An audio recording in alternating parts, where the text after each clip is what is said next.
With the Mariners offense overall hitting better as of late, they have to bring back Edgar Martinez as hitting coach next year, right? We'll answer that and more coming up here on Mailbag Monday. Colby, hit it.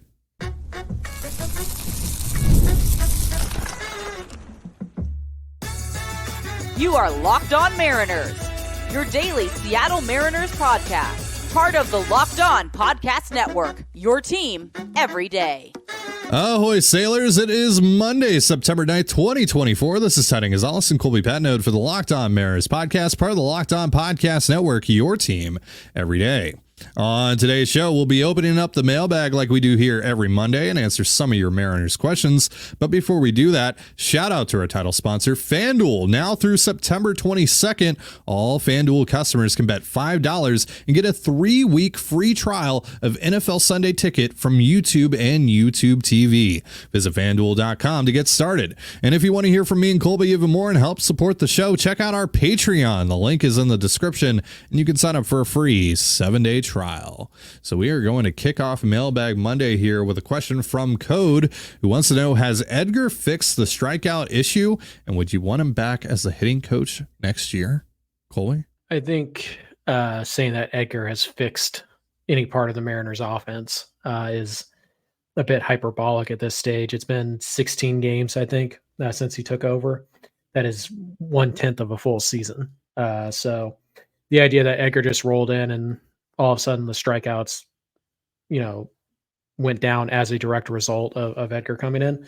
That's just, it's a little too narrative. Well, and also they've gone down. Yes. Have they been fixed though? No, because they're still below average in strikeouts. I feel like, they were running a 24% strikeout rate though all year. They'd have a couple more wins, so totally. But still, it's not like they're now top 5 and lowest strikeout rate in the league. But they've never needed to be, right? They just couldn't be dead last, which they were by a mile. But again, I disagree with the notion that it's fixed, right? No, it's been better, but is that a direct result of Edgar? I don't know. I think you need to see a larger sample size in 16 games before we start saying there's a tangible difference here. The players have spoken about, the different approaches of Edgar and the previous hitting coaches. So, most notably JP Crawford, who I believe has 5 hits in the 12 games since he's been back. So, I mean, how much is it really helping JP? But, obviously some guys do look better. They have looked better over the last couple of weeks, but it's not enough of a sample size to say that guy was a problem. Remember when they fired Brant Brown and the next week and a half after that, the offense was really good.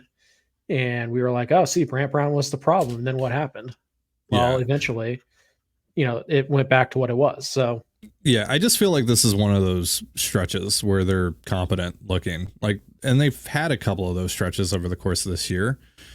And then they've gone back to what they've ultimately been. And we've even seen that a couple of times over the course of this road trip where they were overall pretty good. But I mean, look at what happened on Saturday. That looked just like the Mariners offense we've seen for most of the last 5 months, where they get guys on base and then they can't get the big hit, right? They can't string together another hit or two, or they can't get that 3-run home run that they need, that they're ultimately having to rely upon. So I don't know. It's all small sample sizes, right? And that's the only sample size we have right now with Dan Wilson and Edgar Martinez. I get that, and obviously that small sample size is a lot easier to digest than the even smaller sample size of what happened on, Saturday or, in any other game that the offense has overall struggled in.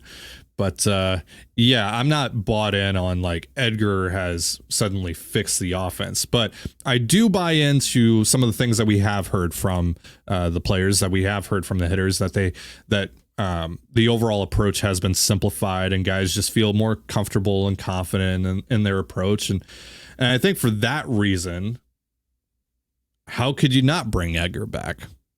But ultimately, I think the question is more, does Edgar want to come back? Because all indications seem to be that Edgar is just kind of doing this to help out his friend Dan Wilson get settled into his new role. And this is kind of a feeling out process for Edgar. Does he actually want to do this long term? Now, even if Edgar doesn't come back next year, I mean, when you bring in whoever the next hitting coach will be, I think you would just try and keep things as simplified as Edgar made it, right? Keep the messaging as simplified as Edgar made it, because that seems to be what's working the best in terms of, connecting with your hitters right now. And I also look at Edgar's impact right now as more of an individualistic thing rather than on the whole for the team, right? Like Julio has undeniably looked better since Edgar has come in, and Julio's even talked about that, and Edgar has even talked about that and how they've kind of simplified things for Julio, and it's worked. Julio's getting to his pull side more. He's having better quality at bats. Like, I think that's an actual tangible thing to Edgar being there, right? I think that's something that we can point to and say, yeah, Edgar has definitively had an impact on that, right? But like on the whole, has he cut out the strikeouts? Has he fixed this offense? I'm not ready to buy in on that. But individually with some of these guys, yeah, absolutely. And I think for some of the things that we've heard, he should, like, if it is up to the organization to bring him back, I think they absolutely should bring him back. But I do think that it's a bit more complicated. And I think it's more about, does he actually want to do this beyond, these final 6 weeks or whatever that he's going to have done this job for? I mean, I think we know that it's Edgar's decision, because the org, literally, we had a whole day talking about this. They didn't name Dan Wilson the interim manager, even though that made all the sense in the world. Right. They made very clear that Edgar is the interim hitting coach. And so it seems to me like this is pretty cut and dry. If Edgar wants to be the hitting coach, Dan Wilson is going to be allowed to build his staff the way he wants. And if Edgar wants to be, here on a daily basis, there is a 0% chance Dan Wilson is going to say, no, go away. 0%. So, whether or not Edgar is back next year as the hitting coach, that is going to 100% be on Edgar Martinez and what he decides. Next question from Scott, who wants to know, is Troy Taylor the best non-Munoz high leverage arm we currently have? No, I'd still go Colin Snyder. Yeah. Taylor's definitely number 3 in that pecking order, very clearly. He has earned Dan Wilson's trust, and if you go into the 7th inning and it's a ball game, Troy Taylor's probably going to be out there, assuming he's available. So, right now, to me, it looks like the pecking order very clearly is Munoz, Snyder, Taylor. It's not how you drew it up. That's not ideal whatsoever, but it's just the reality of the situation. And right now, like, it's kind of hard to argue, like, who do you want to give the ball to with a 1-run lead? It's probably those 3 guys in that order. Even with Munoz's recent struggles, kind of, hit and miss a little bit recently. Snyder giving up a couple home runs, but still been very good. So I think Troy Taylor's 3rd in the pecking order, which would make him 2nd in the non-Munoz leverage pecking order. So we'll see. We'll see what happens. It sounds like you might get Gregory Santos back here pretty soon before the end of the year. And so we'll see, how that changes things. My guess is that not much. It'll still be those 3 guys, and then Santos will work in. It's been, a nice development. One of the few bright spots since that Mets series has been the development of Troy Taylor and just kind of seeing what he looks like and getting him in these increasingly more leveraged situations. And he's performed pretty well. Absolutely. All right. We are going to answer a few more of your questions here in just a moment. But first, a reminder, this episode of the Locked On Mariners podcast is once again brought to you by FanDuel. You've heard me talk a lot about FanDuel, which, of course, is America's #1 sportsbook. Well, I have something a little different for you today. Now through September 22nd, all FanDuel customers can bet $5 and get a 3-week free trial of NFL Sunday Ticket from YouTube and YouTube TV. Then with a YouTube TV base plan, you'll be able to watch every regular season Sunday afternoon out-of-market game. All you need is a Google account and a current form of payment, and you can cancel anytime. Just visit FanDuel.com/lockedon, that's LOCKEDON, to download America's #1 sportsbook. And you're listening to the Locked On Mariners podcast. You can catch all the action between the Mariners and the Padres tomorrow night on the Mariners hometown broadcast with SiriusXM via the SXM app. All you have to do to find that is search the word Mariners. Be sure to join us tomorrow before the game. Just recorded a series preview with Javi Reyes of the Locked On Padres podcast. It's always a fun time hopping on with Javi, so be sure to check that out before the game tomorrow.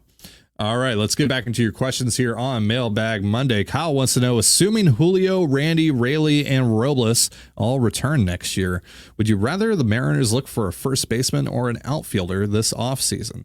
Seems you can only fit one more of either with those 4 on the roster. I don't really have a preference, positionally speaking. My preference is, you get the best bat, right? And figure it out positionally. The beauty of this is Rayleigh can play both spots. And the other beauty of this is you can rotate one of those guys to the DH spot.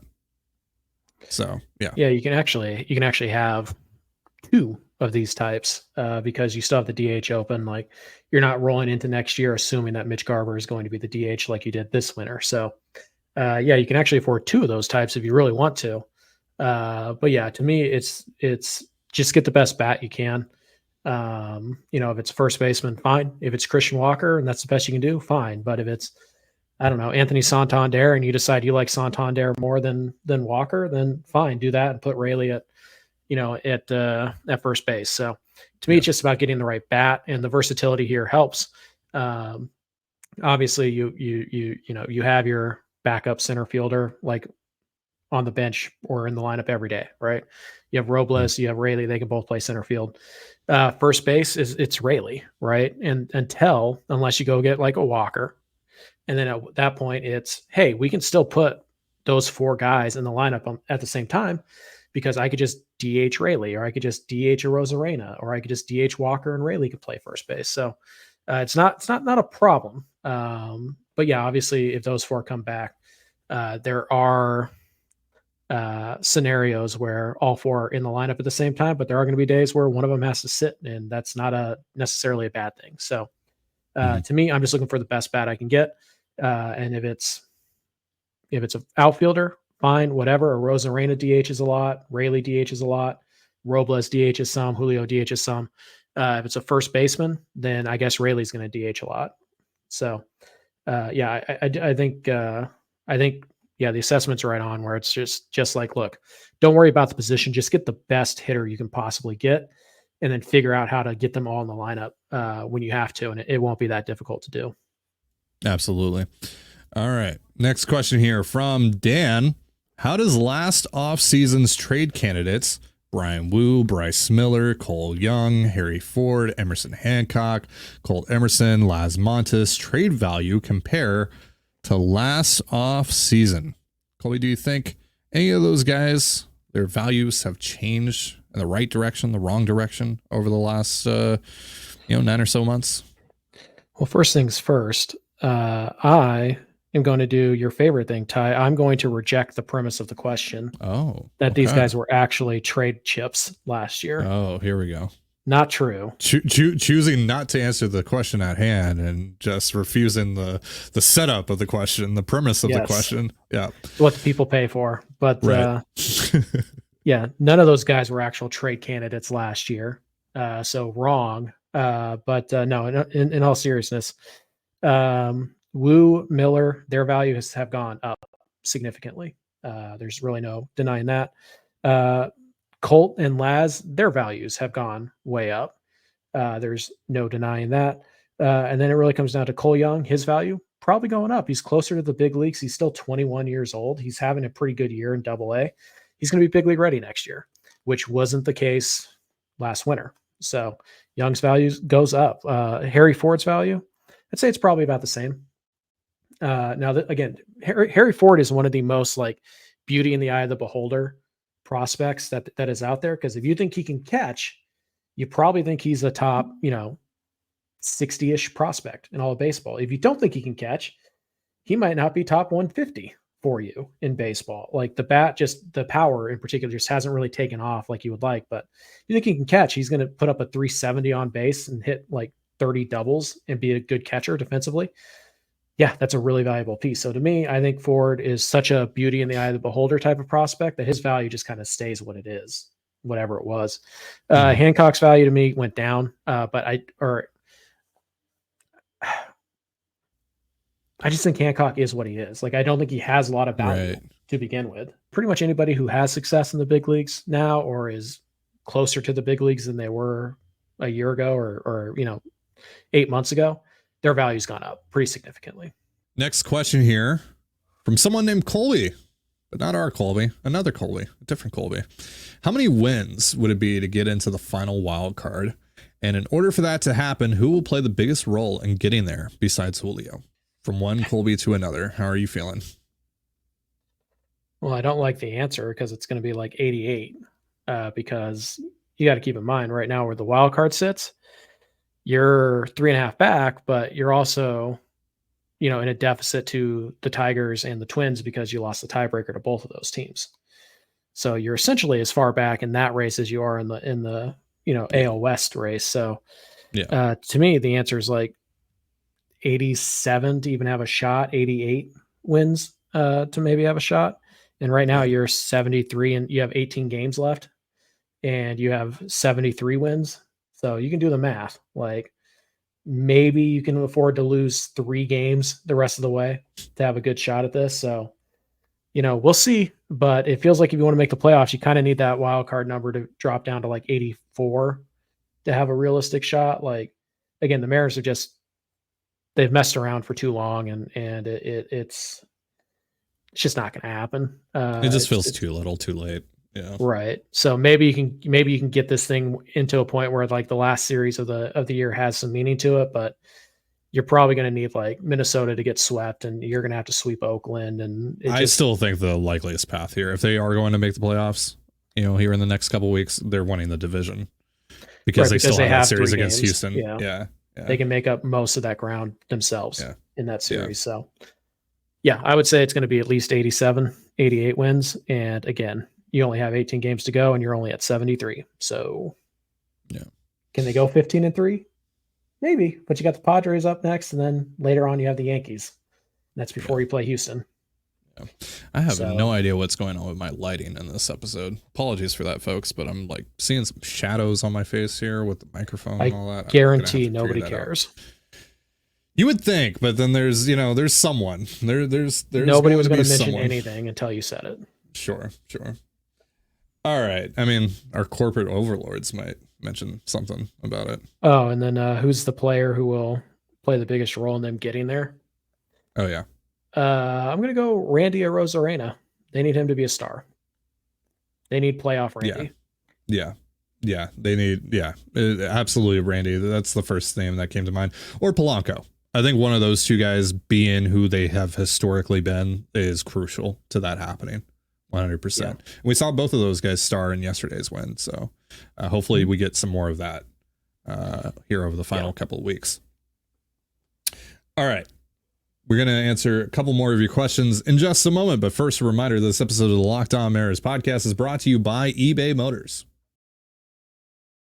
Passion, drive, and patience. What brings home the winning trophy is also what keeps your ride or die alive. eBay Motors has everything you need to maintain your vehicle and level it up to peak performance. From superchargers, roof racks, exhaust kits, LED headlights, and more. Whether you're into speed, power, or style, eBay Motors has got you covered. And with over 122 million parts to choose from, you'll always find exactly what you're looking for. With eBay Guaranteed Fit, your part is guaranteed to fit your ride every time or your money back. Because with eBay Motors, you're burning rubber, not cash. With all the parts you need at the prices you want, it's easy to turn your car into an MVP and bring home that win. Keep your ride or die alive at ebaymotors.com. Again, that is ebaymotors.com.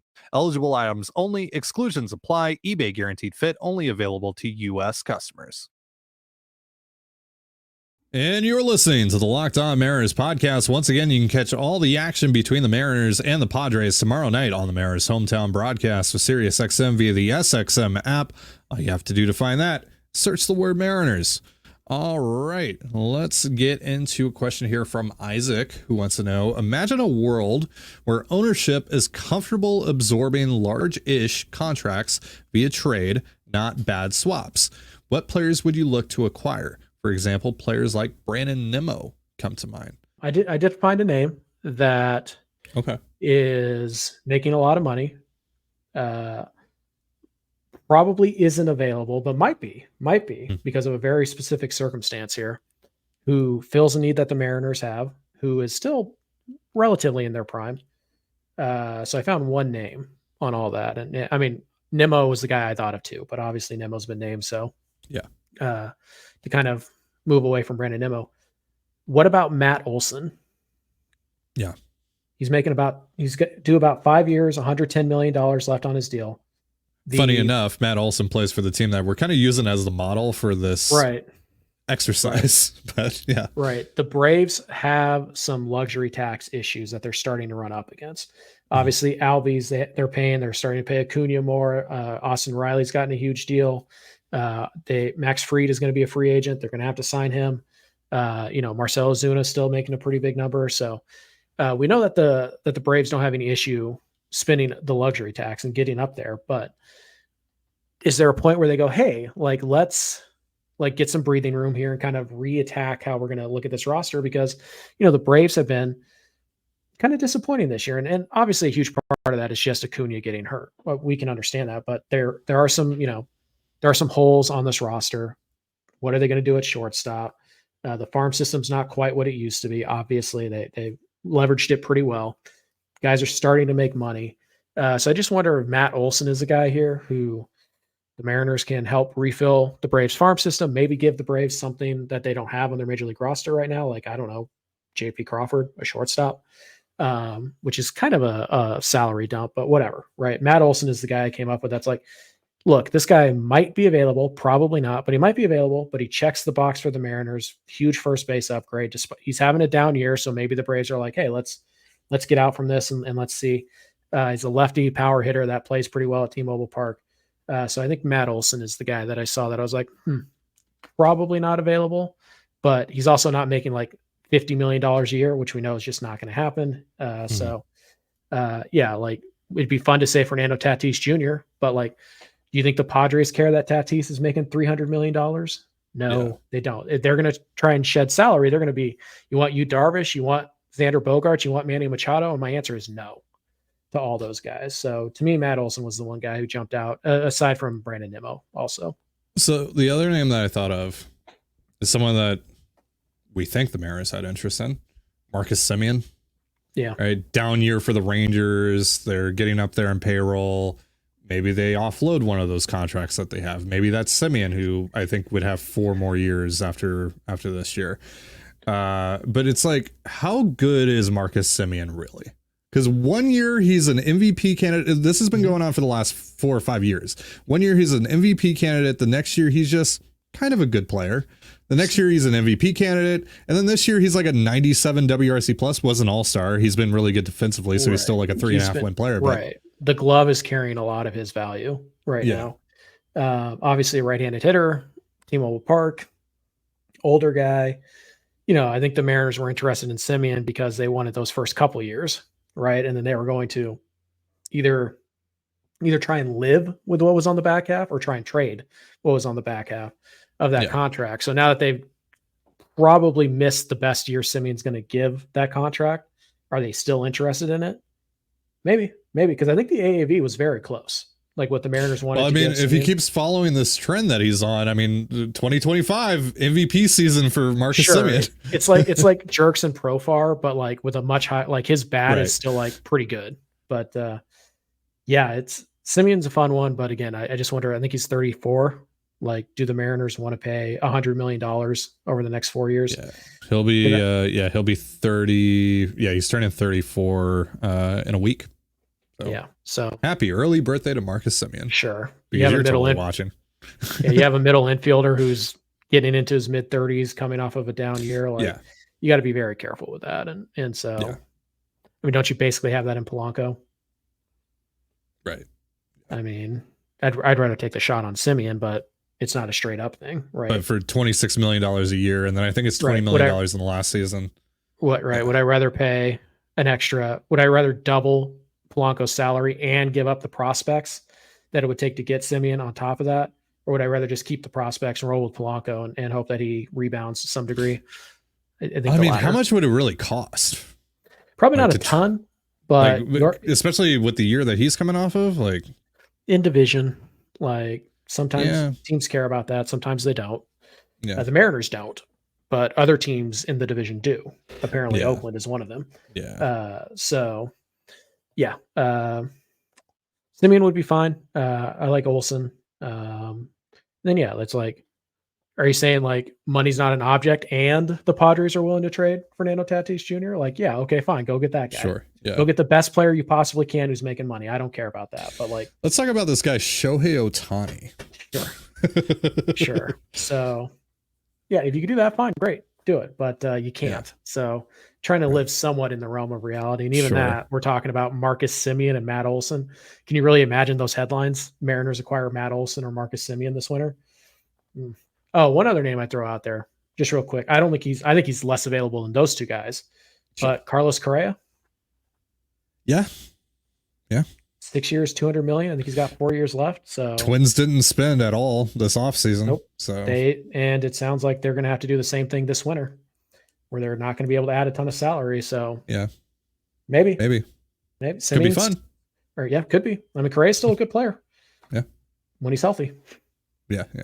All right. Last question here from Adam. It's very simple. Are the Mariners going to miss the playoffs by one game again? No, it kind of feels like close. I don't know, man. I feel like we're kind of getting set up for that to happen again. Or they're going to win like their last 5 games. Yeah. Like they are going to sweep the Astros, but they're going to go into that Astros series like 5 back. They're going to sweep the Astros. Then they're going to be like 1 to 2 back. Sweep. And it's like Cleveland. Yeah. Cleveland has a sweep and you have to sweep the A's and then you're going to get eliminated. Or what will be even worse is if you get into a situation where it's like, hey, we're 1 back of both the Astros and the Twins or whatever. Yeah. And, the Astros sweep the whatever, and then you sweep Oakland, but Minnesota wins 2 out of 3 and you get eliminated on the tiebreaker. Yeah. But based on how they played for the last 4 months, 3 months, however long it's been, about 3 full months now. No, they're not even going to get close to a 1-game deficit. Well, and now you're probably going to be without Luis Castillo, depending on the severity of this hamstring injury. So now you're looking at every 5th start is being made by, I assume, Emerson Hancock. Probably prefer Logan Evans at this point, but he's probably getting pretty close to his innings cap. Although they did do the reliever thing, so maybe he's got a little bit left in the tank. But yeah. Emerson Hancock probably starting a must-win game against the Astros in a couple weeks. Yay. Wait, is that how things actually line up? I have no idea. Oof. His next start's going to be against Texas. All right. Well, that's a bridge we'll cross when we get to it. If we ever have to get to it. I mean, we will, but will it matter? I guess is really the important question there. All right. Well, that is going to do it for us. Before we get out of here, a reminder that Locked On has launched the first ever national sports 24/7 streaming channel on YouTube, and now it's also available on Amazon Fire TV and the free Fire TV channels app. Locked On Sports Today is here for you 24/7, covering the top sports stories of the day with the local experts of Locked On, plus our national shows covering every league. Find Locked On Sports Today now available on the free Fire TV channels app. Thank you so much for joining us here on the Locked On Mariners podcast. For Colby Patnode, I'm Titan Gonzalez. Be sure to give us a follow on Twitter at LO_Mariners. You can follow me at Titan Gonzalez and Colby at CPAT11. That's CPAT11. You can also find all that stuff in the description of this episode. Now head on over to Locked On Seahawks to get all the latest on the 1-0 Hawks. Corbin Smith and the gang, and tell them Ty and Colby sent you. Have yourself a beautiful baseball day, and we'll see you next time. Peace.